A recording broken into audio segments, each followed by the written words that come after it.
누가복음 8장 11절에서 15절 말씀. 이 비유는 이러하니라. 씨는 하나님의 말씀이요 길가에 있다는 것은 말씀을 들은 자니 이에 마귀가 가서 그들이 믿어 구원을 얻지 못하게 하려고 말씀을 그 마음에서 빼앗는 것이요 바위 위에 있다는 것은 말씀을 들을 때에 기쁨으로 받으나 뿌리가 없어 잠깐 믿다가 시련을 당할 때에 배반하는 자요. 가시떨기에 떨어졌다는 것은 말씀을 들은 자이나 지내는 중 이생의 염려와 재물과 향락의 기운이 막혀 온전히 결실하지 못하는 자요. 좋은 땅에 있다는 것은 착하고 좋은 마음으로 말씀을 듣고 지키어 인내로 결실하는 자니라. 대면 예배에서 영상 예배를 시작한 직후 저희 아동부에서는 같이 콩나물 키우기를 했습니다.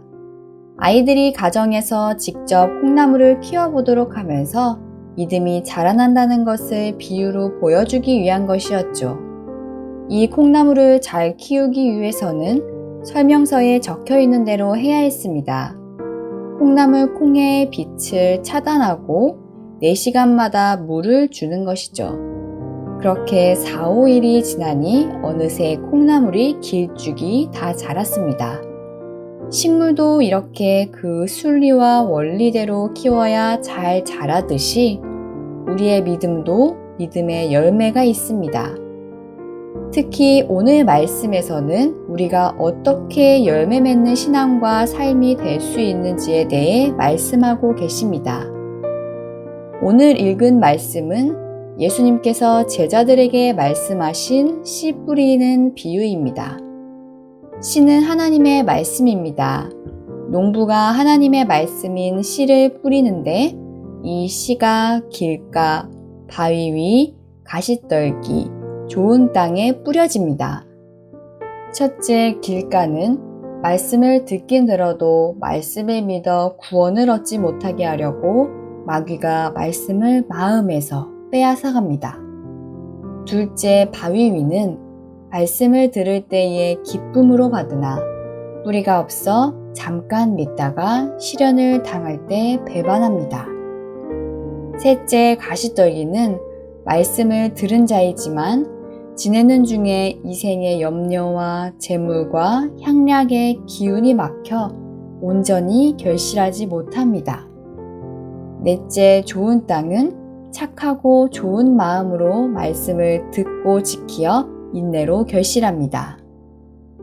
본문을 통해 볼 때 열매 맺는 신앙의 삶은 첫째로 말씀을 듣고 지키는 삶입니다.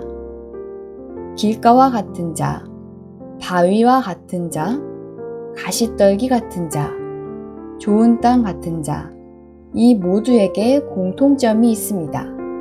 바로 말씀을 듣는다는 것입니다. 길가부터 좋은 땅까지 다 말씀을 듣습니다. 길가, 바위, 가시떨기라고 해서 말씀을 듣지 않는 것이 아닙니다.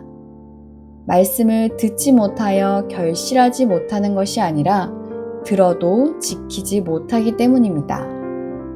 이 지키다라는 것은 유지하고 간직하다라는 의미입니다. 말씀을 들을 때 그 말씀을 계속해서 마음에 유지하고 간직하며 삶에서 행하는 것입니다. 우리 모두에게는 마귀의 건드림이 있고 시련이 있고 염려와 재물과 향락의 유혹이 있습니다. 모든 상황을 다 같이 마주합니다. 하지만 그러한 상황 속에서 약속된 하나님의 말씀이 마음속에 유지하고 간직하고 삶으로 행할 때에 신앙의 결실을 맺게 하십니다. 두 번째로 열매 맺는 신앙의 삶은 예수 그리스도가 우리의 마음밭을 주관하시는 삶입니다. 말씀에서 말하는 땅이 씨앗이 자라나는 밭이라고 한다면 그 땅을 가는 자도 있습니다. 농사를 지을 때도 알 수 있겠지만 밭은 주인에 의해 관리되고 잘 갖춰집니다. 평평하고 걸림돌 없는 밭이 될 수 있도록 밭을 갑니다. 바위가 있다면 바위를 치우고 가시떨기를 치우고 돌을 제거합니다. 씨가 자랄 수 있게끔 기초를 닦아주는 것은 밭을 가꾸는 자의 몫입니다. 이렇듯이 밭은 스스로가 좋은 밭을 만들 수 없고 주인에 의해 좋은 밭이 될 수 있듯이 우리의 신앙도 주인 되시는 예수님을 통해 잘 관리되고 열매 맺을 수 있습니다. 제가 다녔던 학교인 장신대학교에는 기도탑이 있었습니다. 기도실인데 탑처럼 생겨서 기도탑이라고도 합니다. 대학원 1학년 때 제가 처음 그곳에서 기도를 한 후에 문을 열고 나가려고 했습니다. 그런데 문 손잡이를 잡고 밀었지만 그 문이 열리지가 않았습니다. 빨리 나가고 싶은데 열리지 않아서 문 손잡이만 세게 밀어댔습니다. 어찌 열어야 할지를 모르는 상태니 참 답답했지요. 그런데 옆에를 잘 둘러보니 동그란 버튼을 발견했습니다. 혹시나 해서 그 버튼을 눌러봤더니 잠겼던 문이 아주 자연스럽게 팅 하고 열렸습니다. 문을 열려면 힘으로 미는 게 아닌 버튼으로 쉽게 해결할 수 있었던 거죠. 우리 주변에는 이런 종류의 기계나 물건들이 많으니 이런 경험을 한 번쯤은 하셨을 거라고 생각합니다.